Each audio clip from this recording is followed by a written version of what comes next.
What's up, everybody? Thank you so much for joining me on this evening. I am delighted that I get a chance to hang with each and every one of you on this evening, enjoying our small groups. We are back together, back in the saddle. Yeah, I feel like Frankie Beverly and Mays. I'm just happy to see you and me back together again. So, hey, everybody, y'all say hello. Hi. Yeah, everybody's saying hello today. I got All right. So thank you so much. Let's get going today. I hope you're ready to take some good notes today because I got some stuff to teach you tonight that I think is going to be very good. So listen, we are continuing our study in the book of Romans, and so after during our small groups, we're going to continue. But on Sunday morning, I'm going to pause a little bit because I want to teach you principles. I want to move put a pause because the book of Romans has 16 chapters in it. 16 chapters in it, and we can spend the rest of the year in Romans. And so it has so many theological truths talking about our justification in Jesus. It talks about the fact we've been saved because of our faith and God's grace. So I want to make sure tonight that I really just kind of hone in on some of these theological words and break them down tonight, if I could. All right. And so we can't cover all of Romans, but I believe as we read and study together, I believe God is doing something inside of all of us. Watch this collectively. Something collectively. And so I only want to read a portion of Romans chapter 7 for our time together tonight. Hey, I hope you're taking good notes and watching with me on tonight. All right. Can you hear me? I feel like Verizon. Can you hear me now? And so Romans chapter 7, verse 14 through 24. I'm reading out of the NIV. And so for your reading enjoyment and pleasure, helping assisting you, I've make sure that I had some notes to help you. Let's go. All right, ready, set, let's grow. All right. Romans chapter 7, verse 14 says, we know that the law is spiritual, but I am unspiritual, sold as a slave to sin. 15. I don't understand what I do. For what I want to do, I do not do. But what I hate to do, I do. And if I do what I do not want to do, I agree that the law is good. As it is no longer I myself who do it, but it is sin living in me. For I know that good itself does not dwell in me, that is in my sinful nature. For I have the desire to do what is good, but I can't carry it out. For I do not do the good I want to do, but the evil I do not want to do, I keep doing it. Now, if I do what I do not want to do, it is no longer I who do it, but it is sin living in me that's now doing it. So I find this law at work. Although I want to do good, evil is right here with me. For in my inner being, I delight in God's law. But I see another law at work in me, waging war against the law of my mind and making me a prisoner of the law of sin at work within me. What a wretched man that I am. Who, somebody say, who will rescue me from this body that is subject to death? Now, this is interesting. I think we would really get a lot out of this tonight if we would just be honest. Can we all be honest tonight? All right. I want to title this message, and I'm going to get in trouble, Smoking Out the Window. All right. Smoking out the window. All right. Yeah. In that infamous song, Smoking Out the Window.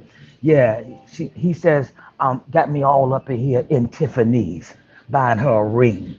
Yes. Then I'm sitting around here now, got to fight her ex-man, who was in the UFC.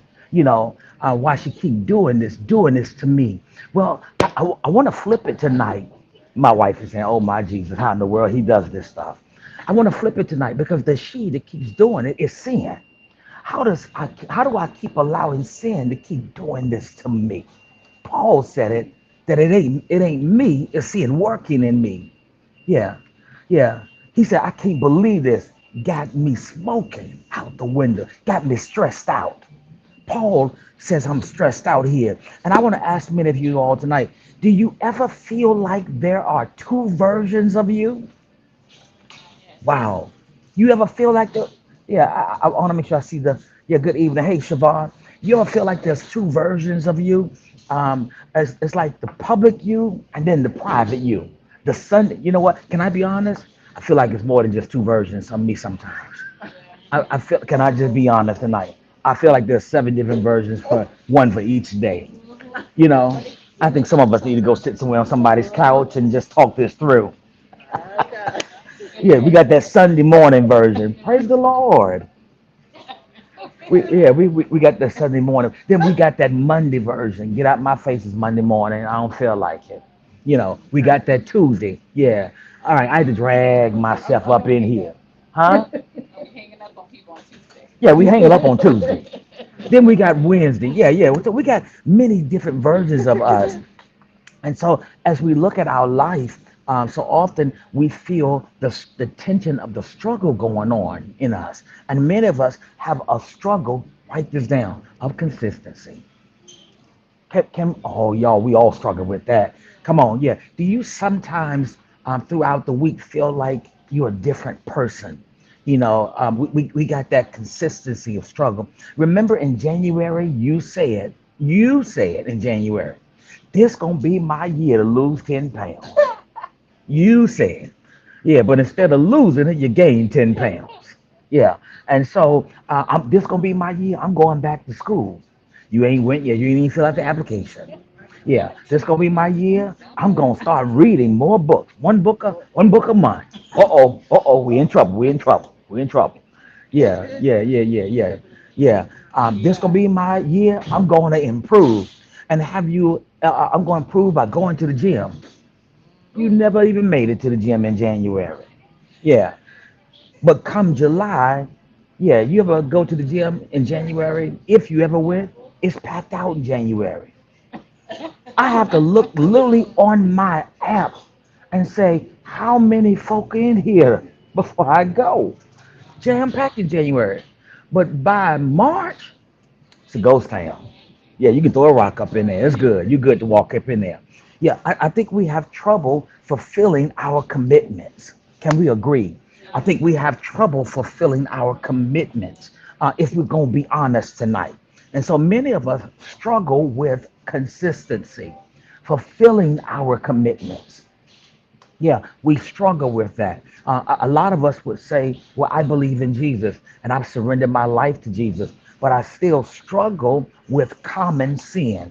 And so, have you ever noticed that it's typically one or two things that you struggle with? Just one or two things you struggle with. You're getting an A in that category, but you're getting an F in this category. Yeah. And so there are so many gifted grace people who opt out of the faith journey because they find themselves struggling with the same struggle. Have you ever found yourself struggling with the same struggle every week? You tell yourself you're not going to struggle in this anymore, but you start struggling with the same struggle week after week. How am I going to get out of this? It's a horrible cycle that I've gotten myself in because I'm in a struggle. I'm in something I don't know how to get out of. All right. I hope I ain't just talking to myself or those online. And so we're struggling. Um, but here it is. Um, and the same struggle keeps coming back up. And we wonder to ourselves, am I just being weak? I must not be called. I must not be strong. And so, but the reason why you struggle with the same thing over and over again is because the enemy is not omnipotent. He's not omnipotent. The word omnipotent, which means he doesn't have all the power. So you're not struggling because he got all the power. He doesn't have all the power. He's not omnipresent. which means he's not everywhere at the same time. All right. He's not omniscient, right? Meaning he doesn't know everything about you. All right. In fact, the only thing he knows about you, watch this, is the stuff you tell him. That's the only thing he knows about you. It's the stuff you tell him. So the enemy has a strength, and I'm not here to really boast about his strengths. So the enemy has a strength, and that is the enemy is consistent. You got to know that. That devil is consistent with coming after you. All right? He takes good records of your life. All right? He watches you make a mistake and then discovers your weaknesses. He don't say a word to you. He just taking notes. He following you around. Hey, brother, how you? Good. He just watching you. Y'all, we just had somebody who was just paying attention. I didn't know if y'all caught that, but he was over there listening. Yeah. The Bible says one plants a seed, another waters, but God brings increase. We just dropped seed tonight. I'm good for that. I can shut down, go home, watch the basketball game tonight. All right. So he watches you make some mistake, right? And he discovers your weaknesses. All right. Like any good boxer, once he inflicts pain or gives a wound, he doesn't target any other areas, but he focuses on the wounded area. Yeah, and he continues to inflict pain. I remember Ali was fighting Foreman, right? And Ali realized, I'm never gonna beat Foreman. This man is too powerful. He's too strong. I ain't never gonna beat him. So Ali does something. Ali beckons for him to come in. Ali knew how to guard while he was punching himself. He knew Foreman was gonna punch himself out. And when he punched himself out till his arms got heavy, Ali said, now it's my time. That's what the enemy keeps looking at you. He keeps knowing how you come out fast, but your fear's out. Yeah, you come out Sunday morning after service, you ready, you swinging, you trying to go for the knockout Sunday morning. Yeah, but then he realizes you're gonna fizz out by Monday evening. I'm just gonna stay here and take the hits. I'm gonna take that hit, body hit, because you're gonna fizz out by Wednesday. By Wednesday, you done. Now we starting to swing. Now you're trying to figure out, I gotta call the pastor. I gotta call somebody to help me make it through this. Why? Because you swung out. All right. And so, because the enemy did, what he does is he goes after that area where you're weak in. Because if he can't kill you in the fight, he'll just look for ways to disqualify you from the fight. And the fact that you have the same struggle is not an indication that God has left you. Okay, I hope this is good to helping somebody tonight. The fact that you have the same struggle, you know when you see his number come through, you know that's your struggle.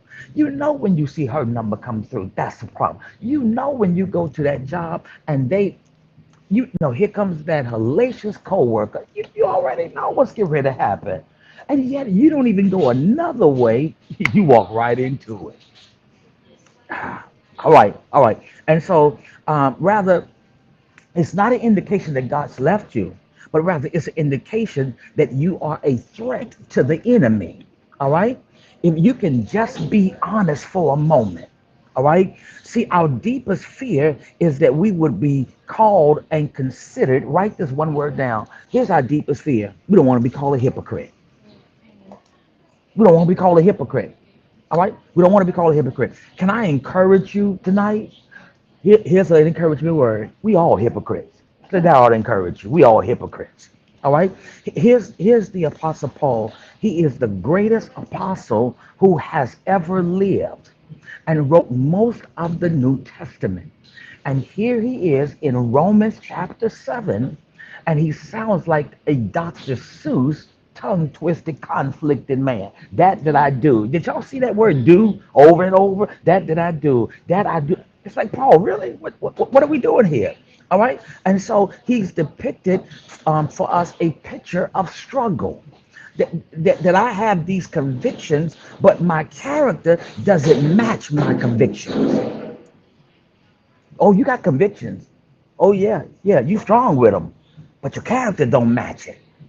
So why do I continue to struggle? Why do I continue to struggle? It's because The struggle is weird, real, and it's got me smoking out the window, trying to figure out how did I keep letting sin do this to me? Yeah, yeah. How do I keep letting sin take me down like this? Take me down this road. Yeah, keep me in this perpetual cycle, the hamster wheel. I'm sick of this.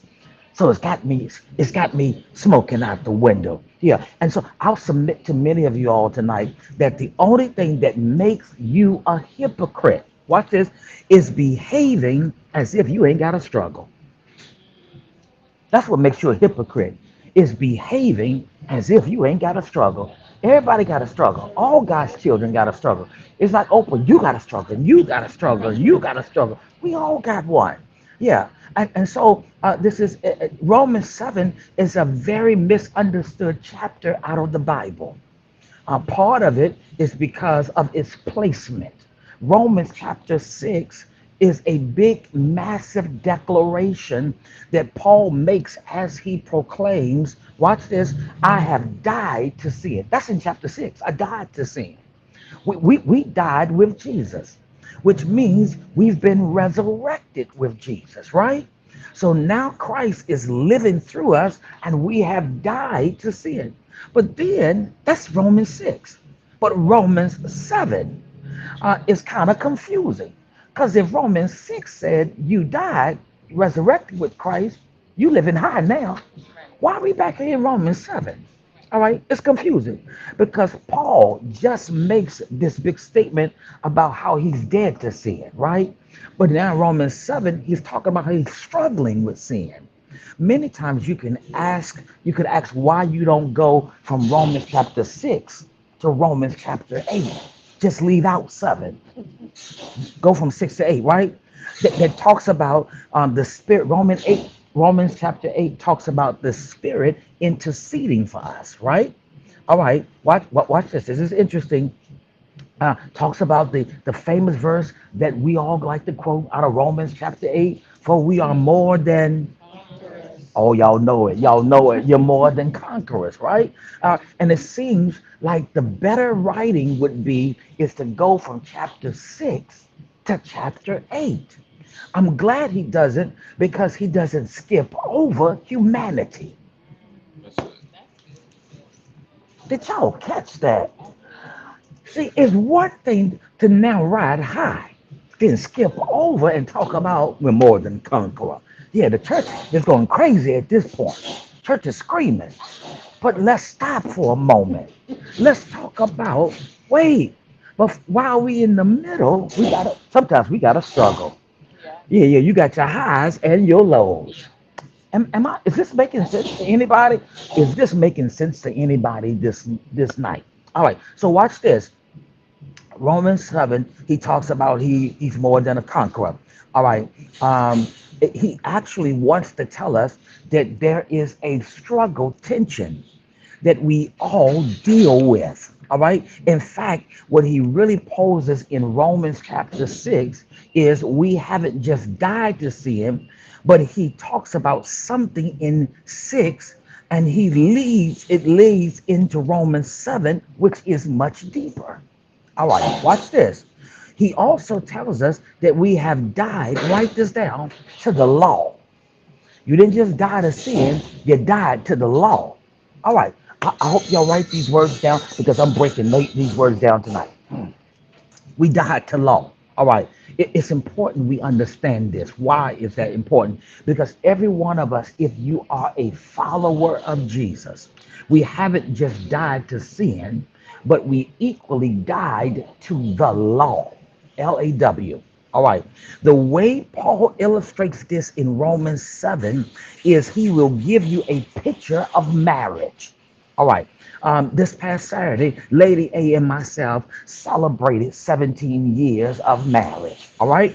Watch this. The truth of the matter is, if something happened to one of us tomorrow, it ain't going to happen. Watch this. Yeah. And watch this. If something happened to one of us tomorrow and the other remarried, how crazy would it be? Watch this. For either one of us to live every day as if we are guilty of committing adultery. because the other one has left the earth. So now we live in every day like we committing adultery. See, once an individual dies, the authority of the marriage dies with it. All right? That's why they said to death Do us part. do us part, because it dies with it. You would tell the other person, don't feel guilty because the other person passed away. This is exactly the illustration that Paul gives you and me when it comes to the law. All right? We have died to the law. Therefore, the law has no more weight or authority over your life. All right? So you don't have to walk in shame. You don't have to walk in guilt. You don't have to walk in condemnation. There is therefore no condemnation to those who are. Christ Jesus. No, give me that one word. What is it? In. You can't be out of Christ and expect to not have any condemnation. You got to be in him and he's in you, right? All right. So watch this. It's and so you don't have to walk in it because the law is no longer is the thing that will save you. All right. So what is the point of the law? I'm glad you asked. Number one, for those who are writing, the law exposes sin. Is this good, online audience? Is this good? The law exposes sin. Write that down. That's what the law does. Number one, I got it on your paper. All right? The law exposes sin. All right? Ultimately, what the law does, write this down, is exposing and multiplying sin. It exposes and multiplies sin. Let's look at Romans chapter 7, verse 7 through 8. Romans chapter 7, please put that in the chat for me. Romans chapter 7, verse 7 through 8 reads as such. What shall we say then? Is the law sinful? In other words, he said, is the law bad? All right, certainly not. Nevertheless, I would not have known what sin was had it not been for the law. For I would not have known what coveting really was if the law had not said, you shall not what? Covet.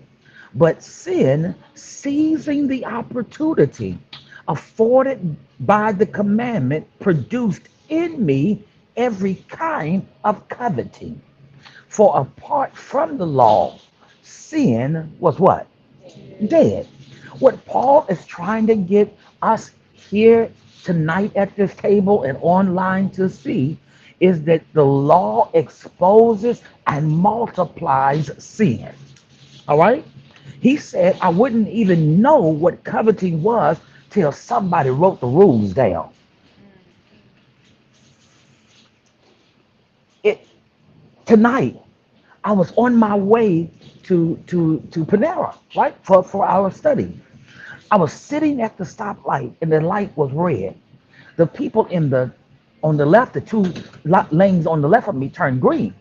And so across the street turned green. So as they're starting, somebody who ain't paying attention starts bolting forward. The people blowing the horn. Because had they not paid attention, they would have plowed into the individual. Because the individual represents lawlessness. And when you have no structure, you always run into somebody else's destiny. You can cause an accident that can literally take somebody's life or injure somebody.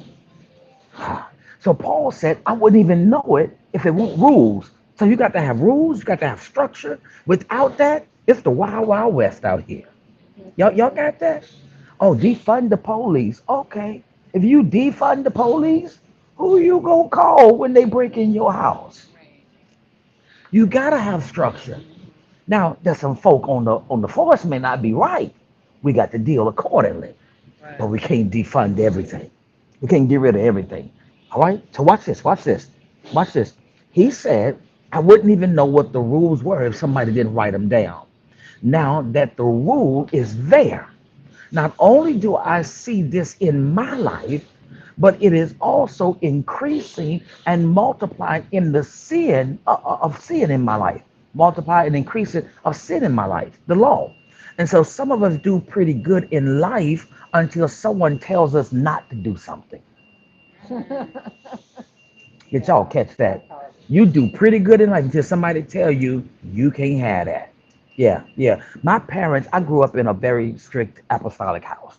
My parents told me that you could not listen to secular music. So what did we do? We snuck and we was listening. Had the radio down. We was listening to it. Yeah, yeah. And so another rule was you weren't allowed to dance to blues. Now I got a little older and I was a little educated. So I was like, Mom, we don't listen to no blues. Well, what you listen to? I said R&B, rhythm and blues. I said, but that ain't blues. Is that's BB Bland and BB. We don't listen to that. Yeah, yeah. You know, Mr. Funny Man, Mr. Smarty. Don't listen to none of it. Yeah. And so we couldn't dance in there. And so we would go to weddings, and when the reception started, yeah, any type of dancing. Say it again, Lorraine. You had to be out of there. Adam's household. Let's go. Pack up and let's ride out. But I'm having fun. Out. Yeah, yeah. We had to be out because there won't be no dancing. All right. And so the rule didn't stop the sin, but increased. Did y'all catch that? It did. The rules didn't stop the sin, and it just increased the sin. Mm.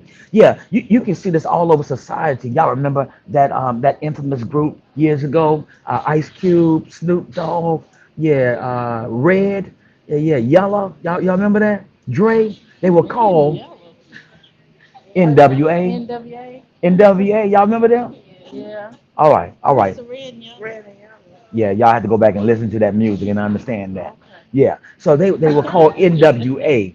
Yeah, and so when NWA put out their first record, it was the first time they had placed on the record a parental advisory sticker on the record. All right, they placed it on the CD because they thought, watch this, it would slow down the sales of that because of the language that was on there. It slowed it down. But guess what it did? Increase. Yeah, instead it did the very opposite. It increased. Why? Because the law, that's what the law does, right? It increases and multiplies the sin. All right, exposes the sin and increases the sin. That's why in church, preaching just the law will never produce a relationship with God. It will produce religion, but at best, but religion at best, write this down, is just behavior modification. Religion at best is just behavior modification. All right. And when push comes to shove, behavior modification will not keep you through difficult times. You're gonna need something stronger. Y'all remember when when granddad and the uncle, they went through something. They didn't just want Kool-Aid. They didn't just want a soda. They said, I need something stronger. Yeah, I need something stronger. Yeah, when you're going through, you need something stronger than just religion. That's Come the on, truth. y'all. That's the Yeah, truth yeah, right yeah. there. Here's what you need. You need a relationship with God. You do. That is so good. That's so rich right there. It Yeah, is. yeah, yeah. Therefore, the law could never get you to God. Hear me. The law could never get you to God. Watch this, and I hope you write it. The law didn't encourage obedience, instead, it magnified disobedience. True. My former pastor would not preach about sin. He would just preach about obeying God, serving God. And one day I said, why you don't preach about sin? He said, because the more you preach about it, the more you magnify it. It's true. It makes you want to do it. It makes you want to do it. No. So No, we let's have talk about that. Let's talk about that. we have this thing at work and we track it's a metric. We had not had one for 2 years. Some of the other areas started having it. So they told us, tell your people to watch out for it, don't do it. Soon as we started talking about it, we had five. Wow. In like a 3 week period. It's true. And I said, okay, let's stop talking. We didn't have one for 2 years. And so now we've stopped talking about it. And it's like dissipated. But the more you talked about it, it was on everybody's mind. It just became such a big thing that it started happening. I never connected it like to sin, but like we literally are going through that at work. So the more we keep talking about something, the more we keep saying, we keep piquing curiosity. Mm-hmm. You know, it's like telling the little child, you can't have cookies. That's what I was thinking. By the kid. Don't touch the stove. So they see this red thing, they going, and then all you hear is screaming, and you go, what happened? You touched the, and they just, yeah, they got the ugly face. Come on, y'all. They got the ugly face and they just parting. I told you not to touch it. You know. All right. So Paul was in this place struggling. All right. Yeah. You have you know what I have to do to fix this place, but I have to keep more of the law. Paul said, I know what I got to do, but you know what? If I just keep trying to do this law, yeah, the law will never bring you peace. Write this down. This is so good. The law will never bring you peace, but leave you more frustrated. Never gonna bring you peace, but leave you more frustrated. All right. So number one, the law what? Exposes sins and multiply. Here's number two. The law directs me to God. The law directs me to God. Write this down. Understand that the law is not the vehicle to God, it's the directions to God. The law is not the vehicle to God, it's the directions to God. When you start to study the law is not bad. It's not bad. It's directions that's pointing you. All right? It's showing you that you need God to rescue you. If you try to live by the law, you're going to die by the law. Yeah. Remember? Let me prove this to you. When David messed up, right? Got Bathsheba, got her pregnant, got her husband killed. She's now pregnant. David thinking, I got away with this, right? Watch what happens. God sends the prophet, expose the sin, tells David a story, and David said, who is it? I'm going after the man. He said, David, thou art the man. I just exposed you. Yeah. Then it multiplied. How did it multiply? Because David took Uriah's wife, Bathsheba, right? Slept with her, right? On top, saw her across the building, right? Number one, he shouldn't even have been there because the Bible says that was the time when the kings went to war. So David should have been at war. David looking at the woman finishing up her menstrual cycle. She's bathing because she's at the last day of it. And now he's desiring what he said. Now his flesh has gotten riled up, right? Watch, now here's it multiply. Because his son now comes along, Absalom, angry with his father, takes his father's wives and takes them to the top of the building and sleeps with them so everybody can see he's sleeping with his daddy's concubine. Multiplication. Multiplication. This is why, watch this, you don't have to teach a child how to lie, right? But they've been watching you. Y'all, come here. They've been watching you. Tell them I ain't here. You Right. just taught them how to lie. Taught them how to lie. Mama says she ain't here. You taught them. Now you're mad because they lied about. You lie. Why you lie? You taught them. Oh, come on here. They talk to people any kind of way. Who they been watching? They've been watching us. Lord, forgive all of us for teaching wrong things to our babies without even knowing it. Yeah, yeah. We was teaching them this. All right, multiplication. Now, when you get multiplication, now here's what you got is generational curses. I talked to somebody today. I was doing some business and I said, how many kids you got? And they told me they had more than five. I said, whoa. And how many? I mean, baby daddy would know. It was still one of my business. I was being nosy, you know. They say, oh, it's just a few of them. And I'm like, you married? I ain't married. See, what we've done is that what happens is that they grow up and have babies out of wedlock. Now we mad with them, right? Not realizing they just following in the footsteps. This is why all of us need to get to the altar and say, Lord, please burn up. Yeah, because I was listening to my son today. It was interesting. I had got him a little outfit, and I said, he had a Nike outfit on, and he had Adidas slides. I said, boy, put the slides on so I can see it. He said, no, Dad, I won't put them slides on. I said, why? He said, Daddy, first of all, I got a Nike outfit and I need get some slides that match. I said, but they white. They go along with it. He said, no, no. He said, why would I put on Nike and then have on Adidas slides? And walked away and said, Daddy, that's just crazy. So I told my wife then, she said, he ain't nobody but you. Lord help me. I remember telling my wife a long time ago, she had on an Adidas outfit. And I told her, if you don't take off them Nikes, them Air Force Ones, they don't go along with it. She said, but it match. No, it don't match. Don't care if it is white. Take them off.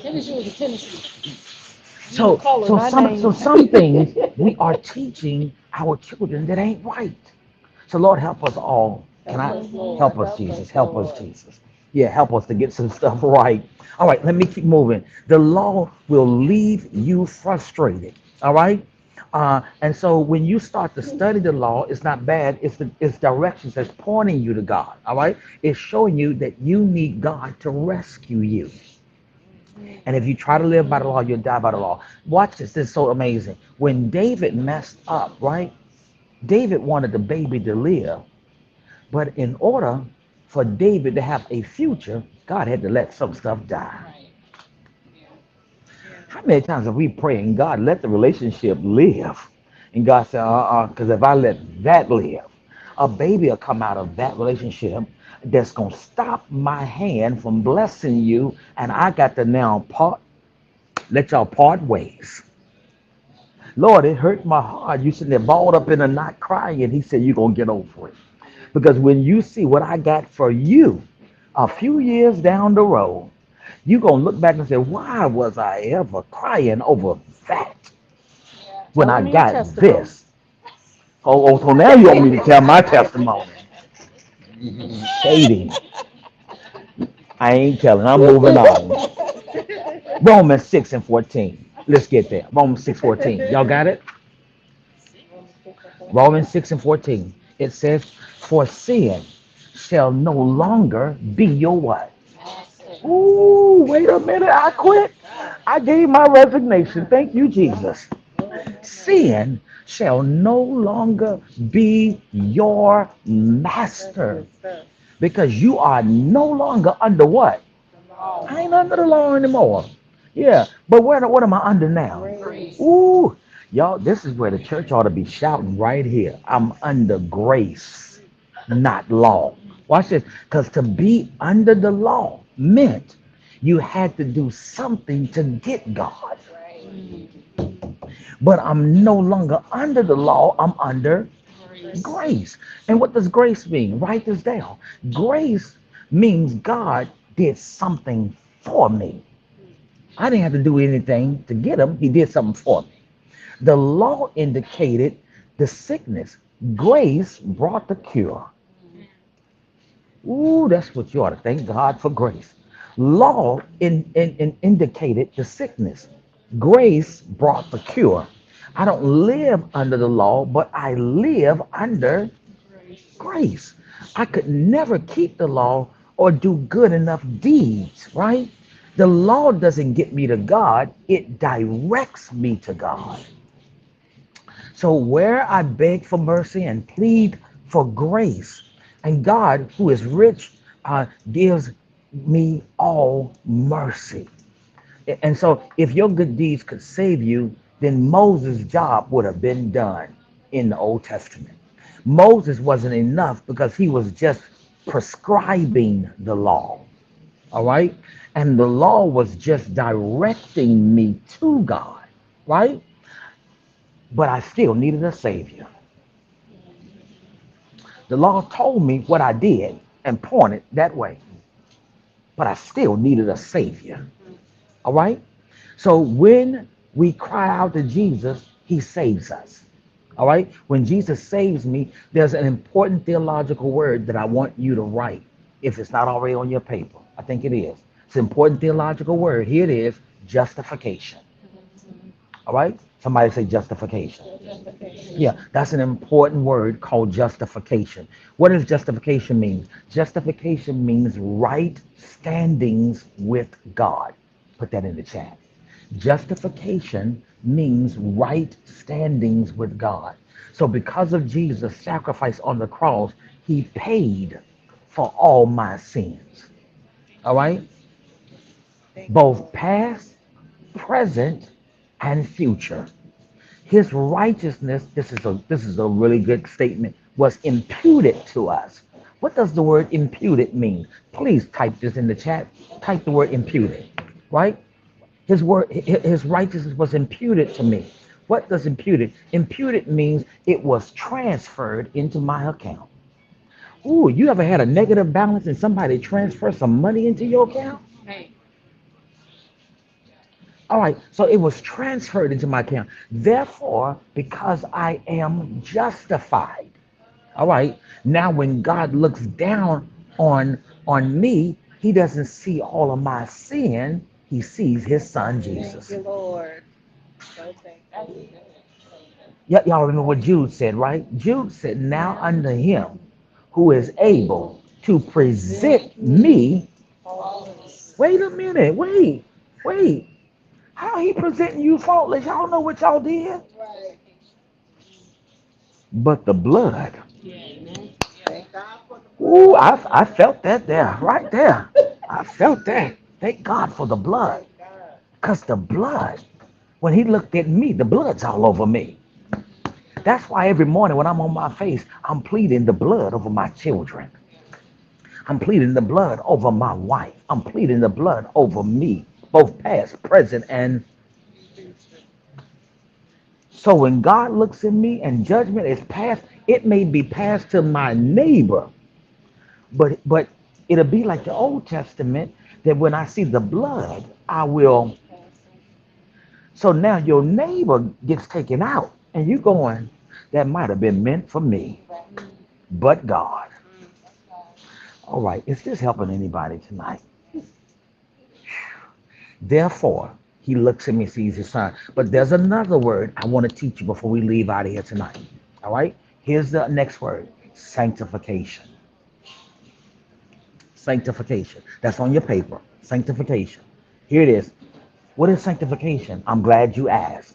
Is this helping you? Sanctification. Thank you. Siobhan says I'm learning. Thank you. Sanctification is the daily, continual process of becoming more like Jesus. Ooh, that's so good.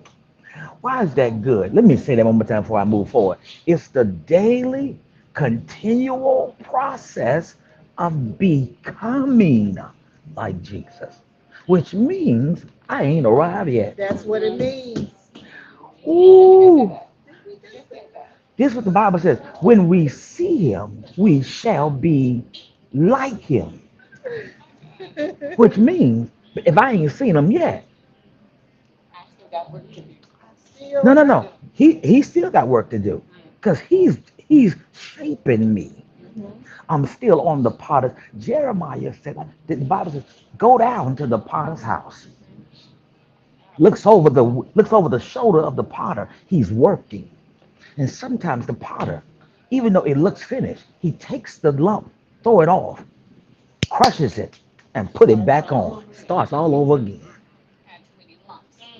Too many lumps. I gotta change this. That's good. Aren't you glad that he still starts over with you? Thank you, Lord. Thank you, Lord. Ooh, this is good. This is good. I don't care what y'all say. This is good. All right, we gotta go. We gotta go. Watch this. Sanctification is the process of becoming more like Jesus. Watch this. Justification is immediate.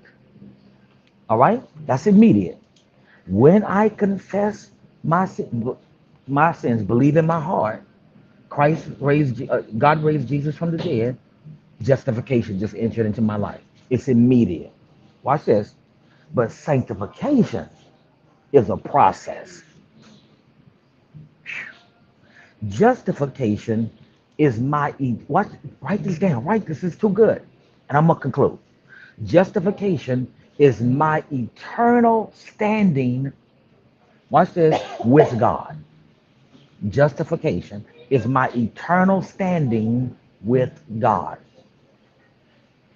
Is this helping anybody? Are you writing this tonight?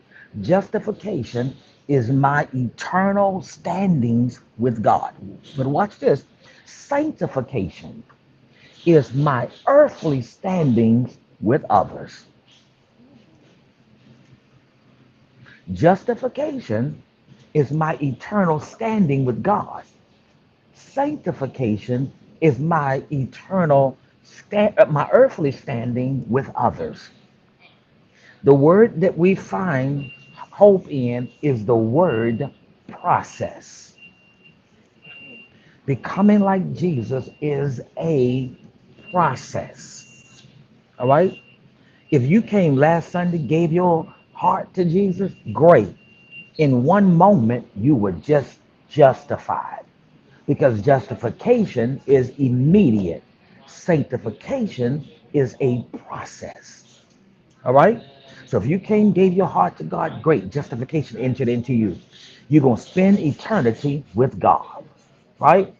That's sealed unto the day of redemption. But watch this. But every day hereafter on earth, you have to go through the process of being sanctified. That's kind of like your I do's. It's like your I do's. Justification. Yeah. You gotta spend your life. See, that's good. Justification is getting to the altar, is Hmm. getting the dress, is walking up with you got the bridegroom, and they say, who giveth this man? This Who woman. giveth this woman? Yeah. Who giveth this woman? And somebody speaks up. And then when you go through all the nuptials and it says, do you promise to love, cherish, and your words is, I do. I do. Justification. Right? I now pronounce you saved. I'm good. I'm going to heaven. I don't want to go to hell. Oh no. Yeah. Stay off TikTok. So right. It didn't say oh no, but I'll leave that there. But watch this. So that's just you just justified immediately, right? Now you got to go home and live out with that woman and that man, and that's called A process. don't say that so loud. She said that such There's a authority. neck with it too. So that's the sanctification process of it. Y'all get it? I get it. I So get it's it. a process. Ray like, oh, Yeah. we get Oh, listen, it. listen, listen, Linda. Woo. Let me tell you. For those of you who want to step across the threshold, Woo. Know what you stepping into. wait, not too much for you. I'm just Wait, saying. wait, wait, That's wise advice. wait. Sound advice. Know what you stepping into. Because there will be days you wish you could step out But of. it is parallel to this because it's you get in that emotion and you're excited when you accept Christ. It's like you on that high. But the walking it out is hard. The sanctification is hard. But guess what? You're growing. That's true. You're becoming. Years ago, my wife and I, we read Miles Monroe book on marriage, right? Your hair will change, right? Gravity will pull you down in more areas than one, right? Oh, y'all need to get to the altar. I know what you're thinking. Get to the altar. Get to the altar. Gravity will pull you down in more areas than one. But the institute of marriage never changes. The purpose why we got married was to be a role model as Christ married to the church, which means he don't quit and neither do we.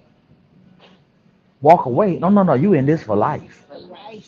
For For life. life. Yeah, you lifers. Yeah. Yeah, you in this for life. So too many people get in this. They get in this talking about I'm gonna get out of it. No, that ain't what Christ did. He died out of it Mm. and then came back and came back to the same bride that he died for. Said, guess who's back? This is So, hey, listen, I gotta run tonight. I'm so grateful that I hope you've enjoyed. I hope you've enjoyed tonight. Listen, let's have a little dialogue. Anybody, talk to me. What stood out at you tonight? What stood out tonight? When we started discussing sanctification, what really stood out to me about the definition the most is the daily continual process. Um, I can't remember who I was talking to, but I was having a conversation about how saying like some days you don't want to keep going, some days you want to quit, but it's a daily continual process, meaning that we're not supposed to stop that process. It's it's every day. And that really stood out to me because it just reminds me that like although it might be hard, it's we gotta keep going, you know. So that was really cool. That's good. Anybody else? What stood out at you?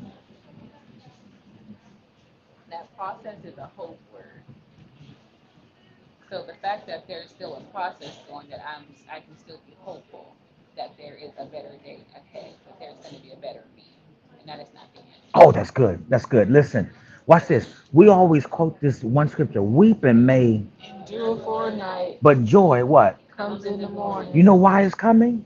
Because I'm in the process. He's getting the lumps out. That Did was y'all catch good. that? That was good. We quote it because we say we want to be out of our condition. When he quotes it, he's saying, "I'm getting the lumps out. I'm making you more better." Watch this. Watch this. When the potter finished sculpting what he's doing, right? Adding the water to it, making sure it's right to the clay. Right? We always think, I don't know if we ever thought about the process. Here's the process that goes on before he goes to the store. He then takes that clay and puts it in a hot oven because now he's got to bake it. And most of us don't like being in the fire. What if he's using the fire to firm you? Wow. And get That was good. So you in the fire screaming, get me out, get me out. It's too hot in here. He said, stay in. And then he pulls you out. It's another season. He pulls you out. You said, I'm good. But now he's got to take you through another process. Now you got, then he sets you on the shelf and you said, well, okay, I'm ready. Let's go. He said, you ain't ready because I got to sit you on the shelf now. You said, when I'm getting off? He said, I'll let you know when you get off the shelf. Because then there's a process before you get to the store and before you bless somebody's life. The problem is if somebody wants to come off of the potter's wheel and go straight to the store and they don't make it, they break, they fall apart, and folks sweep it up and toss it in the trash. You couldn't bless anybody because you couldn't hold on to nothing. You didn't stay in the process long enough. You came out premature. You talk about, hey, I'm good. Let's go. Let's go. And you last for a minute, but then you fall apart. You break. You chip. You ain't no more good. See, after you have endured for a little bit, you now become vintage. You ever seen them old cars? They're vintage. They're worth more sometimes than a brand new one. Why? Because they've been through something. They got some age on it. Yeah, they call it some character on it. And so I'd rather have that than to have a nice shiny glass. Let me have that over there because that's worth something. That breaks, it ain't worth nothing. Y'all catch that? All right. Hey, listen, I hope this blessed you tonight. I hope you were able to hang in here and stay with us during the entirety of the teaching tonight. Listen, do me a favor. If you want to release a seed tonight, I'm going to put up our QR code. There we go. I think I did. Didn't do that right.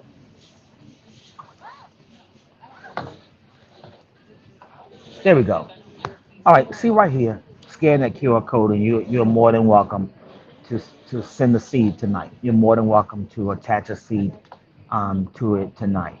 All right. Hey, I've enjoyed teaching you tonight. I hope you've enjoyed being taught and being and learning tonight. Did you learn anything tonight? I hope you did. I'll see you tomorrow.